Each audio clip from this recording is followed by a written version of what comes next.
Cinema துறையை எடுத்துக்கோங்க. இன்றைக்கி தமிழ்நாட்டினுடைய ஆட்டி வைக்கக்கூடிய நிலைமையில் சினிமா இருக்குது. கோடம்பாக்கம் போனீங்கன்னா எந்த சினிமாவாவது சாமி கும்பிடாமல் எடுக்கிறாங்களா? எல்லா படமும் பூஜை போட்டுட்டு தான் எடுக்கிறாங்க. அப்போ சனாதன தர்மம் கோடம்பாக்கத்தில் ஜெகஜோதியாக வாழுதில்ல, எங்கே செத்து போச்சு?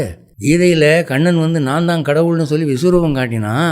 ஆனால் அதோட இன்னொன்று சொன்னான், எல்லா தெய்வங்களுக்குள்ளே நான் தான் இருக்கிறேன், நீ எந்த தெய்வத்தை கும்பிட்டாலும் அதுக்குள்ளேருந்து நான் தான் அருள் செய்கிறேன் அப்படின்னா.